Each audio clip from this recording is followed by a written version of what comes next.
TRS అయితే కనుమరుగైంది. మరి అటు కనుమరుగైనట్టు ఒక పార్టీ గురించి మేము ఎందుకు ఆలోచన చేయాలి? రాష్ట్రంలోనే బీఆర్ఎస్ కనుమరుగైంది. అటువంటి కనుమరుగైన రాజకీయ పార్టీ గురించి మేము ఎందుకు ఆలోచన చేయాలని చెప్పి అంటున్నాను. పార్లమెంట్ ఎన్నికల్లో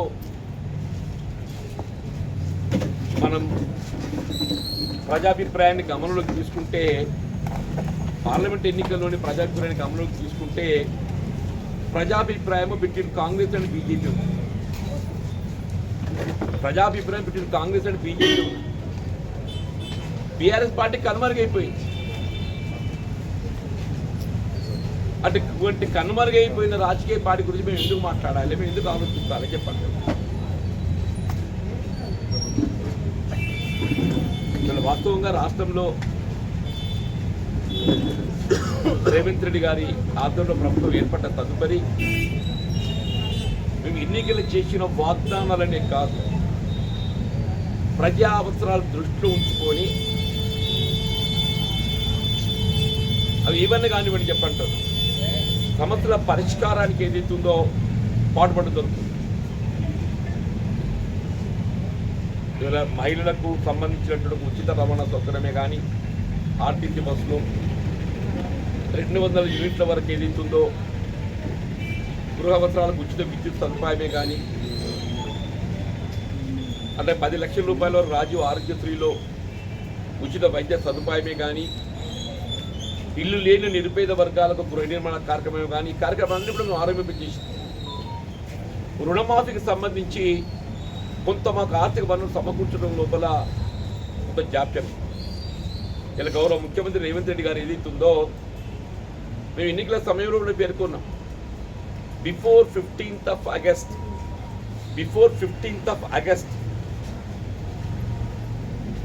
ఏ పరిస్థితిలో పూర్తి స్థాయిలో రాష్ట్రంలో 2 లక్షల రూపాయలు రుణమాఫీ చేయడం జరుగుతుందని చెప్పని పేర్కొన్నాం. ఇది హరీష్ రావు గారు ఏదైతుందో దాని ఒక ఎన్నికల వాగ్దానంగా అభివర్ణించే ప్రయత్నం చేసింది. ఒక స్థాయిలో మీరు అమలు చేస్తేనే రాజీనామా చేస్తారు కూడా అన్నారు. నేను చెప్తున్నాను, హరీష్ రావు గారికి నేను విజ్ఞప్తి చేస్తున్నా, మీ రాజీనామా పత్రం లేఖని ఏదైతుందో సిద్ధం చేసుకోండి. మీ రాజీనామా పత్రం ఏదైతుందో శాసనసభ సభ్యత్వానికి సిద్ధం చేసుకోండి. నిన్న రాష్ట్ర కేబినెట్ గౌరవ ముఖ్యమంత్రి గారు ఏదైతుందో 15th of Julyకి ఆరంభించి 15th of August లోపల 2 లక్షల రూపాయల వరకు ఏకమొత్తంగా రుణమాఫీ చేయబడింది. ఏకమొత్తంగా దాదాపు 31,000 కోట్లు అని చెప్పంటారు. నిన్న క్యాబినెట్ నిర్ణయం తీసుకొని వారు పేర్కొనడం ఇలా రైతాంగం పక్షాన హర్షం వ్యక్తం చేస్తుంది. ఇలా కేవలం రుణమాఫీకే పరిమితం కాకుండా ప్రకృతి వైపరీత్యాలతో ఎక్కడెక్కడైతే పంట నష్టపోయే పరిస్థితి ఏర్పడుతుంది,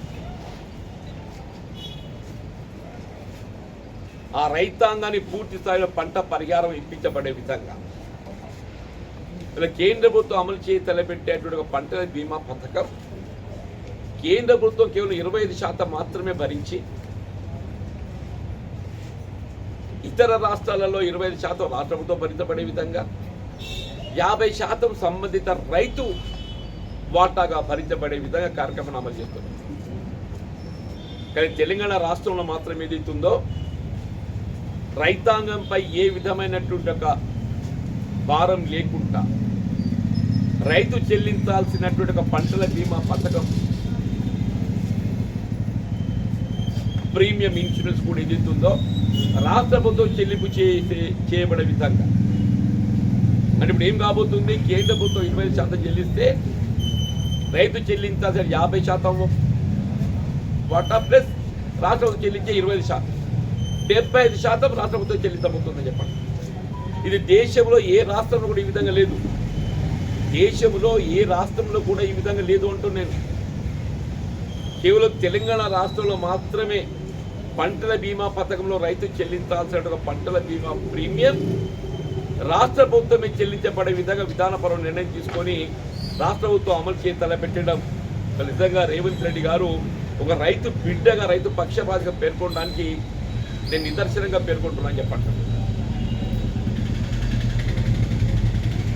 అంతేకాదు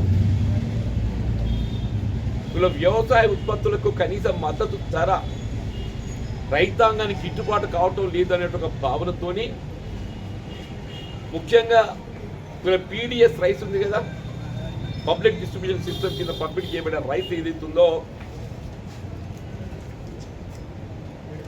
ఇవాళ ఇంతవరకు గత ప్రభుత్వంలో నాణ్యత లేని బియ్యం పంపిణీ చేయబడడంతో వినియోగంలోకి రాకుండా పోయింది. కానీ ఈ ప్రభుత్వం అట్లా కాదు. రైతు ప్రోత్సాహం ఇవ్వడంతో పాటుగా వినియోగదారులు కూడా ఈ పబ్లిక్ డిస్ట్రిబ్యూషన్ సిస్టమ్ కింద పంపిణీ చేయబడే నిత్యావసర వస్తువులు పూర్తిగా వినియోగింప చేయబడే విధంగా సన్న బియ్యాన్ని పంపిణీ చేయాలనేటువంటి ఆలోచన కూడా అమలు చేయ తలపెట్టడం ఇది హర్షించదగ్గ విషయం పేర్కొంటున్నాను. అందులో భాగంగా ఇటు రైతాంగానికి మేలు అనుకూర్చబడే విధంగా కేంద్ర ప్రభుత్వం కల్పించేటువంటి ఒక వ్యవసాయ ఉత్పత్తులు వరి ధాన్యం కనీస మద్దతు ధరకు 500 రూపాయలు అదనంగా చెల్లించడం, ఇది కూడా ఏ రాష్ట్రంలో లేదు. కేంద్ర ప్రభుత్వం కల్పించేటువంటి ఒక వరి ధాన్యం కనీస మద్దతు ధర కేంద్ర ప్రభుత్వం 2300 చేసింది. అంటే 2300 ప్లస్ 500 2500 క్వింటల్కు కల్పింప చేయబడే విధంగా సన్నబట్ట ఇది ఏ రాష్ట్రంలో లేదు. ఇది కారణంగా ఏదైతే ఉందో అన్ని పార్టీలు ఎందుకంటారు, అన్ని పార్టీలు ఎందుకంటారు, మరి అన్ని పార్టీలు అంటారు ఏంటి?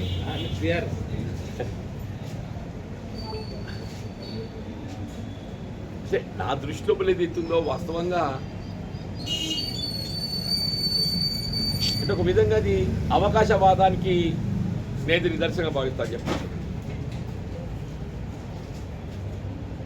ఏ రాజకీయ పార్టీ అనేది సిద్ధాంతాలకు అనుగుణంగా పోరాటం చేయాలి, పని చేయాలి.